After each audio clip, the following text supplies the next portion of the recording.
ఆంధ్రప్రదేశ్ రాష్ట్రంలో 60% మంది వ్యవసాయ అనుబంధ రంగాల మీద ఆధారపడుతున్న విషయం మనందరికీ కూడా తెలుసు. వ్యవసాయంతో పాటుగా మన రాష్ట్రంలో పాడి పరిశ్రమ కూడా చాలా ప్రాధాన్యత సంతరించుకున్నటువంటి రంగం.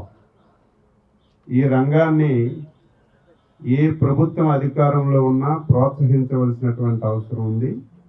ఎందుకు ఈ మాట అంటున్నానంటే, ఇది చాలా వరకు మహిళలకి జీవనోపాధికి ఉపయోగపడినటువంటి ఏకైక రంగం ఏదైనా ఉంది అంటే అది పశు పోషణ రంగం అనేది మనందరికి కూడా తెలుసు. అది ఈ రాష్ట్రంలో ప్రూవ్ కూడా అయింది.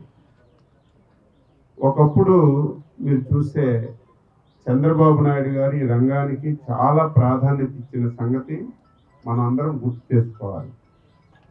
ఈరోజు ఉచిత పశు ఆరోగ్య శిబిరాలు గతంలో చంద్రబాబు నాయుడు ముఖ్యమంత్రిగా ఉండేటప్పుడు ప్రతి సంవత్సరం జనవరి నెలలో జన్మభూమి అనే కార్యక్రమం పెట్టి 10 రోజులు ఒక పండగ వాతావరణంలో ప్రతి గ్రామంలో మనం ఈ కార్యక్రమాలు ఏర్పాటు చేసేవాళ్ళం. ఆ రోజు ఉన్నటువంటి రైతులు చాలా సంతోషంగా గొర్రెలు కానీ, మేకలు కానీ, ఆవులు కానీ, అదేవిధంగా లేగదోళ్ళు అన్నీ తెచ్చి డీవార్మింగ్ కానీ దానికి అవసరమైనటువంటి మందులన్నీ తీసుకువెళ్ళి చాలా సంతోషంగా ఉండేవారు. దురదృష్టం ఏమిటంటే 19లో అధికారం మారిన తర్వాత ఈ రంగాన్ని పూర్తిగా నిర్వీర్యం చేశారు. ఎక్కడ పశు ఆరోగ్య శిబిరాలు పెట్టడం కానీ, ఏ హాస్పిటల్కి వెళ్ళినా కనీసం మందులు దొరికినటువంటి పరిస్థితి కూడా ఎక్కడ లేనటువంటి రోజులు మనం చూసాం. చాలా సందర్భాల్లో మాట్లాడినా పట్టించుకున్నటువంటి నాదులు లేడు.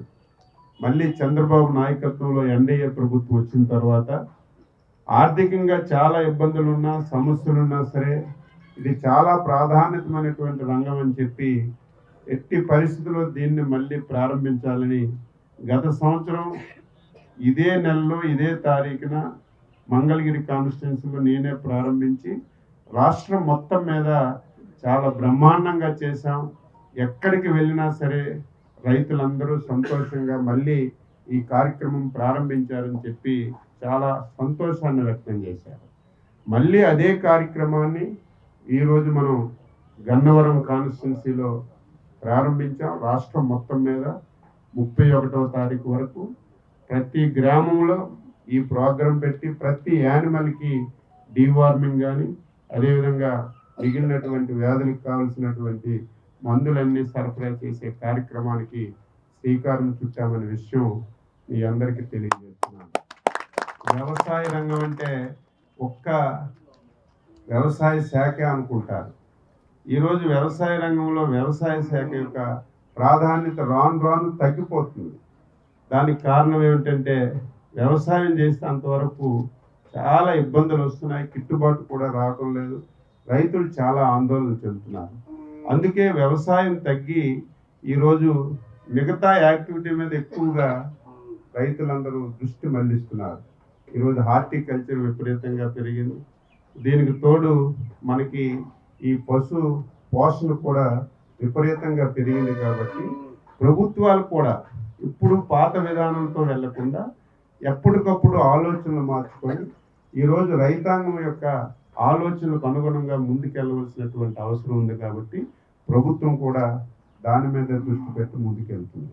ఈరోజు మన రాష్ట్ర ఆదాయం చూస్తే వ్యవసాయ రంగం మీద ఒక్క 50-60 వేలే ఆదాయం వస్తుంది. అదే మనం పశుపోషణ చేసుకుంటే 1,67,000 వస్తుంది. దీన్ని ఒక సంవత్సరం 2 సంవత్సరాల్లో 1,90,000కి తీసుకెళ్లాలని ముఖ్యమంత్రి గారు దృష్టి పెట్టారు. ఏదో తీసుకెళ్లాలంటే మైక్ పట్టుకుని మాటలు చెప్తే దీనివల్ల సక్సెస్ అవ్వదు. దీనికి కావలసినటువంటి అవకాశాలన్నీ మనం రైతుకు కల్పించాలి. అందుకే ఈరోజు రాష్ట్ర ప్రభుత్వం దీని మీద ఎక్కువగా దృష్టి పెట్టిన విషయం మీ అందరికీ తెలుసు. ఈరోజు పశువులు సంఖ్య తగ్గిపోయింది. చాలా సందర్భాల్లో ముఖ్యమంత్రి గారు కూడా ఎందుకు తగ్గిపోయిందంటే ఇది గత ప్రభుత్వం చాలా దారుణంగా వ్యవహరించింది. మహిళలకు డబ్బులు ఇచ్చి ఆ డబ్బులతో పశువులు కొన్నట్టుగా లెక్కలు చూపించి ఈ రాష్ట్రంలో ఇన్ని పశువులు ఉన్నాయని మనకి ఎక్స్ట్రా లెక్కలు చెప్పిన విషయం చాలామందికి తెలియదు. మొన్ననే ముఖ్యమంత్రి గారు కలెక్టర్స్ మీటింగ్లో పశువుల సంఖ్య, అందులో ఆవుల సంఖ్య బాగా తగ్గింది, దీనికి కారణం ఏంటని అడిగితే నేను వెంటనే రివ్యూ తీసుకున్నాను.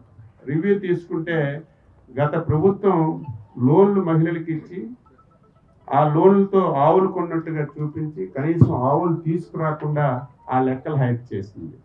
మొన్ననే కేంద్ర ప్రభుత్వం మొత్తం పశువుల లెక్కలన్నీ దేశం మొత్తం మీద తీస్తే మనకు లెక్కలు తగ్గాయి.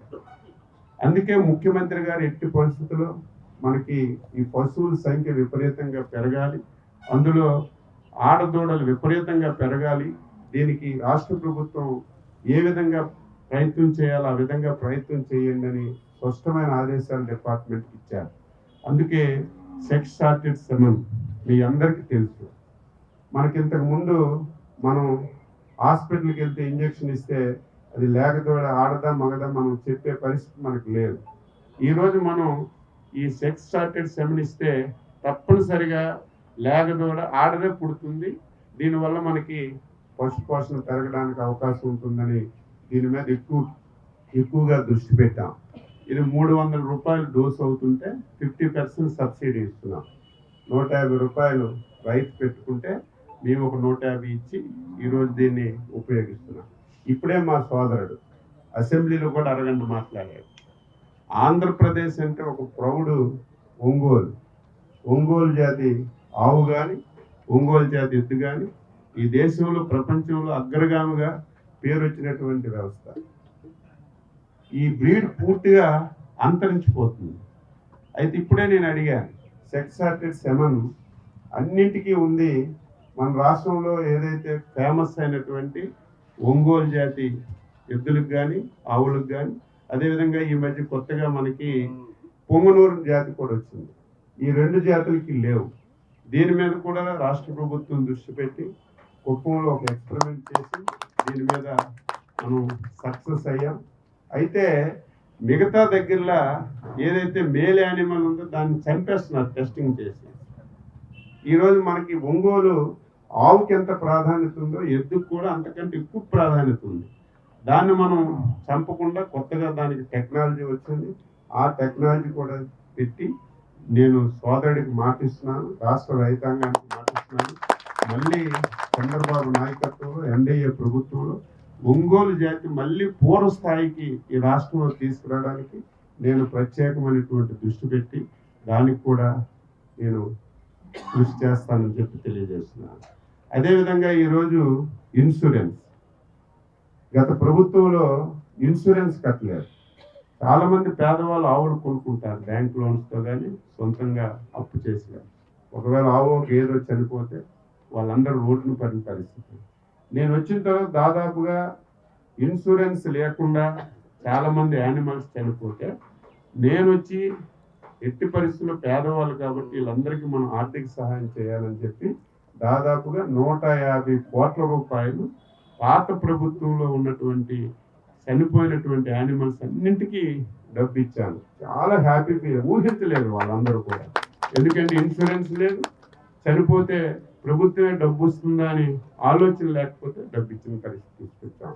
అందుకే ఈసారి ప్రభుత్వమే అంత డబ్బు ఇవ్వాలంటే కష్టం.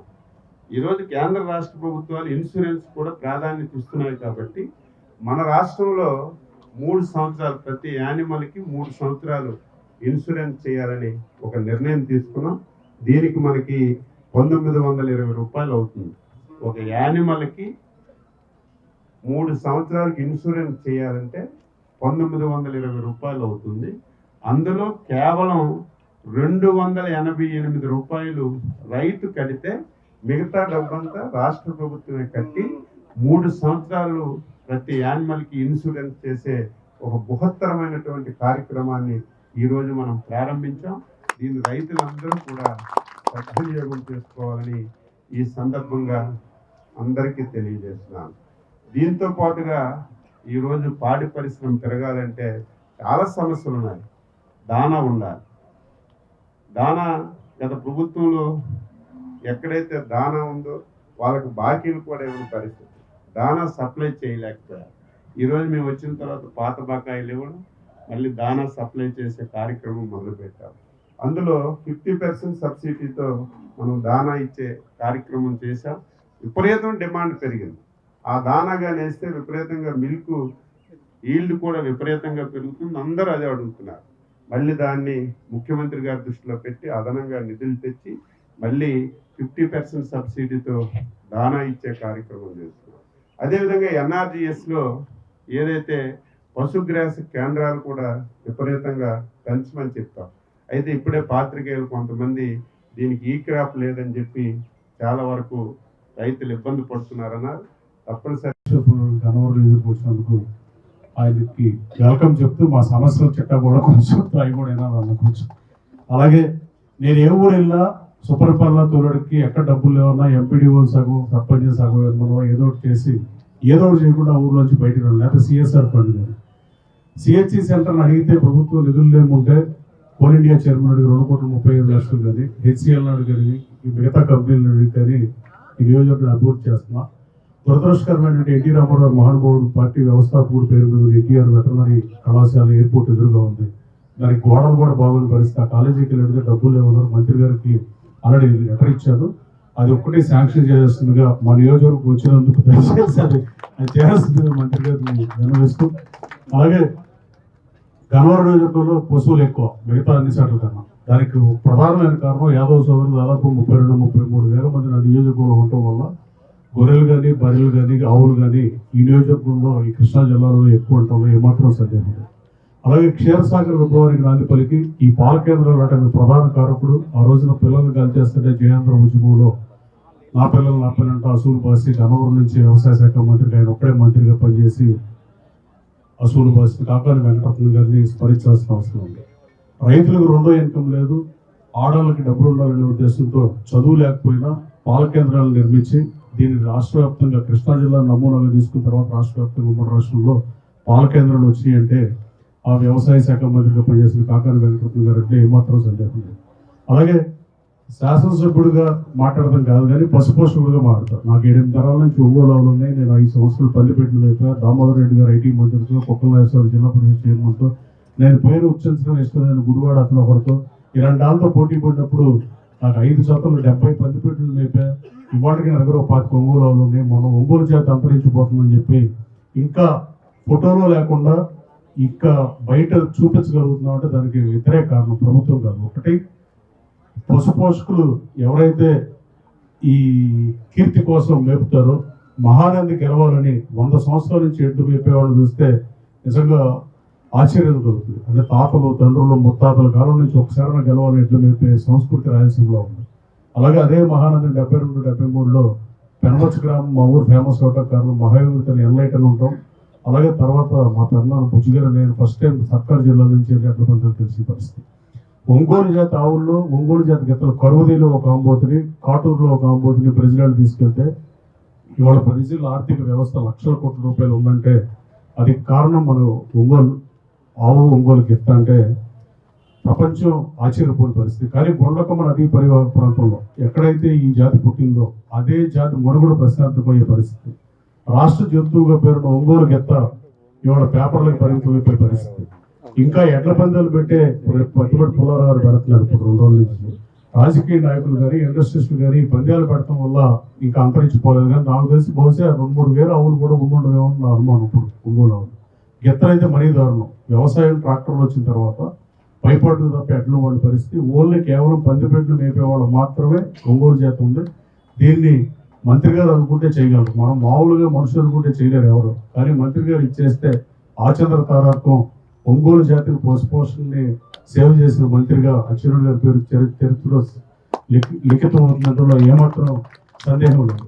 ఇలాంటి ఒంగోలు జాతి ఆవుల్ని అంటే పాలు తక్కువ ఇస్తే అనే కారణంతో వయసుడు నాడు అనేది ఏదో సినిమాల పాటలాగా ఒంగోలు జాతిని అంతరించిపోతుంది. మన అసెంబ్లీలో కూడా మాట్లాడే గౌరవ మంత్రి గారికి నోట్ కూడా ఇస్తా. సెస్ చేసి at least registration stamp and registration ప్రతి 5 రాష్ట్రాల్లో అది ప్రత్యేక విభాగం ఉంది. కర్ణాటక కానీ రాజస్థాన్ కానీ అట్లాంటిది మనం కూడా ఆంధ్రప్రదేశ్ రాష్ట్ర రిజిస్ట్రేషన్ స్టాంప్ యాక్ట్ తీసుకొచ్చి కనీసం సంవత్సరానికి 3-4 వేల కోట్లు మిగిలే పరిస్థితి. దాంట్లో 5%, 2%, 3% ఈ ఆవుల సంరక్షణ కోసం కేటాయించాలని, అలాగే ఈయన మంత్రిగా ఉన్న టైంలో ఎట్టి పరిస్థితుల్లో ఒంగోలు ఆవులు గెత్తలు రైతులు అమ్మేస్తుంటే బంగ్లాదేశ్ వెళ్ళిపోయే పరిస్థితి. వాటిని చాలా మంది డబ్బు పాపిస్తుంది అని అనలేం, కానీ ఉత్తమ సంపాదన, నీతి సంపాదన, అధమ సంపాదనలో డబ్బు ఏ పనైనా చేపిస్తుంది. కాబట్టి యానిమల్ సర్దుకుంటా వీలు లేకపోతే కాళ్ళు బయట దారిలో వెళ్తున్నా కూడా పట్టించుకోకపోవడం చాలా బాధాకరం. గౌరవ మంత్రి గారు ఒంగోలు గెత్తలు కానీ ఒంగోలు ఆవులు కానీ, ఇప్పుడు గెత్తలు అంటే వదిలేసిన ముక్కోటి దేవతలను ఆవు విషయంలో కనీసం ఈ అక్రమంగా వెళ్ళాటిని పట్టుకోవడానికి తక్షణం చట్టం తేవాల్సిన అవసరం ఉందని భావిస్తూ, రాబోయే కాలంలో విజయవాడ సిటీలో హాస్పిటల్స్ ఉన్నాయి. బ్రిటిష్ వాళ్ళ టైంలో 2 మంచి సెక్టార్లు ఉంటే అప్పర్ ప్రైమరీ హెల్త్ కేర్ సెంటర్లు కానీ వెటర్నరీ సిస్టమ్ కానీ బ్రిటిష్ వాళ్ళ టైంలో చాలా బాగుందని చెప్పగా తప్పని పరిస్థితి. కానీ ప్రజాప్రభుత్వాలు మారిన తర్వాత ఏ పార్టీలు అధికారంలో ఉన్నా ప్రజా సమస్యలు మారి, ప్రియారిటీస్ ప్రభుత్వాలకు మారి, వెటర్నరీ డిపార్ట్మెంట్ని కంప్లీట్గా నిర్వీర్యం అయిపోయిన పరిస్థితి. వెటర్నరీ డిపార్ట్మెంట్లో ఉన్న 680 మండలాల్లో మండలానికి ఒక మంచి హాస్పిటల్ పెట్టాల్సిందిగా మంత్రి గారిని కోరుతూ, ఈ రీఆర్వ్ చేస్తే తప్ప ఊరినే హాస్పిటల్స్ విజయవాడ టౌన్లో ఉంటే విజయవాడ టౌన్లో యానిమల్స్ లేవు. వాటిని మార్చి స్టాఫ్ను కరెక్ట్గా మంత్రి గారు అనుకుంటే 2 రోజుల్లో అయిపోతుంది. అది చేయాల్సిందిగా గౌరవ మంత్రి గారిని కోరుతూ మా కాన్స్టిట్యున్సీకి అఫీషియల్ ప్రోగ్రాం వచ్చేందుకు అచ్చెన్నాయుడు గారికి మనస్ఫూర్తిగా హృదయపూర్వక నమస్కారాలు తెలియజేస్తూ, ఈ ఒంగోలు జాతి పట్ల ఒక పశు పోషకుడు అడిగినట్లు పరిశీలించాల్సిందిగా గౌరవ మంత్రి గారిని బెక్కింగ్ చేస్తున్నాను కూడా పర్లేదు కానీ ఈ ఒక్క పని చేయండి. Thank you. ఈరోజు పశు వైద్య శిబిరాలు కానీ 1962ని రాష్ట్ర వ్యాప్తంగా గౌరవ మంత్రి గారు నా నియోజకవర్గంలో ఓపెన్ చేయించినందుకు అచ్చెన్నాయుడు గారికి మనస్ఫూర్తిగా నా నమస్కారాలు తెలియజేస్తూ, ఈ 1962 ఏదైతే ఈయన ఓపెన్ చేశారో ఇది దాదాపు రైతు సోదరులో ఉన్న అపోహలను తొలగిస్తుంది. వెనకట వెటర్నరీ సిస్టమ్ బాగుంది, ఇప్పుడు బాగాలేదని బాధపడే పరిస్థితులు గ్రామాల్లో ఉన్నాయంటే ఏమాత్రం సందేహం లేదు. ఈ కార్యక్రమం తీసుకున్న మంత్రి గారికి, ముఖ్యమంత్రి గారికి హృదయపూర్వక నమస్కారాలు తెలియజేస్తూ, ప్రతి 20 రోజులకి ఈ వెహికల్ ఒక్కొక్క ఊరు వస్తుంది. 1962 కొడితే వస్తుంది, 104 ఎట్ట పనిచేస్తాం మంత్రి గారు చెప్పినట్టే పనిచేస్తుంది. ఇది కూడా ఆ గ్రామానికి డాక్టర్తో సహా, ఈ గోపాల మిత్రాలు ఎలాంటి వాళ్ళు కాకుండా డాక్టర్తో సహా టెక్నికల్ స్టాఫ్ ఎలాంగ్ విత్ మెడిసిన్స్తో ఈ వెహికల్ ఊళ్ళోకి వస్తుంది. కాబట్టి రాబోయే కాలంలో ఒక 3 నెలల్లో ఈ ప్రభుత్వం ఏం చేసింది అనేది ప్రజల్లో, రైతు సోదరులు, ముఖ్యంగా రైతు సోదరులు వాళ్ళు డెఫినెట్గా హ్యాపీగా ఫీల్. మనకి పశువుల్లో కూడా అంబులెన్స్ ఉన్న విషయం మీ అందరికీ కూడా తెలుసు. అయితే ఇంతకుముందు ఎవరైనా సరే రైతు ఫోన్ చేస్తే అంబులెన్స్ వెళ్ళేది. దీనివల్ల ఎక్కువ ప్రయోజనం కలగడం లేదని చెప్పి ముఖ్యమంత్రి గారు ఒకసారి రివ్యూ తీసుకొని ఏవైతే మనకు 300 చిల్లర అంబులెన్స్లు ఉన్నాయో పశువులవి, అందులో 50% 175 అంబులెన్సెస్ ఏదైతే మెడికల్ అండ్ హెల్త్లో 104 లాగా ఒకరోజు ఒక గ్రామానికి వెళ్ళి ఆ గ్రామంలోనే డాక్టరు, మందులు, సిబ్బంది అందరూ కూడా ఉండి ఉదయం నుంచి రాత్రి వరకు అక్కడ ఉన్నటువంటి పశువులకి ట్రీట్మెంట్ చేసి ఇంకొక గ్రామం మరుసటి రోజు వెళ్ళే విధంగా ఒక కొత్త సిస్టాన్ని తీసుకొచ్చాం. దాన్నే ఇప్పుడు మనం ప్రారంభించాం. రేపటి నుంచి ఏదైతే ఈ వెహికల్స్ అన్నీ కూడా మెడికల్ అండ్ హెల్త్లో 104 ఏదైతే ఏ ఫెసిలిటీ లేనటువంటి గ్రామాలు, అక్కడ హాస్పిటల్ లేనటువంటి గ్రామాలను ఐడెంటిఫై చేసి ప్రతి 20 రోజులకు ఒకసారి ఆ గ్రామానికి రొటీన్లో వెళ్ళే విధంగా ఈరోజు వాహనాలన్నీ ప్రారంభించాం. దీన్ని కూడా మీ గ్రామానికి ఈరోజు 104 మెడికల్ అంబులెన్స్లు ఎలాగైతే మీ ఊరికి వస్తున్నాయో అదేవిధంగా వెటర్నరీ అంబులెన్స్లు కూడా వస్తాయి. మీ ఊరికి వచ్చేటప్పుడు రైతులందరూ దీన్ని ఉపయోగించుకొని మీ యానిమల్స్కి తీసుకెళ్ళి టెస్ట్ చేయించుకొని ఈ సదుపాయాన్ని ఉపయోగించుకోమని చెప్పి ఈ సందర్భంగా తెలియజేస్తున్నాను. మొత్తం 365 ఒకే విధంగా పెడితే కొన్నింటికి పని ఉంటుంది, కొన్నింటికి పని ఉండటం లేదు. ఈరోజు అన్ని వెహికల్స్కి పని కల్పించాలని ఈ కార్యక్రమాన్ని తీసుకున్నాం. ఇది ఉపయోగించుకోమని చెప్పి తెలియజేస్తున్నాం.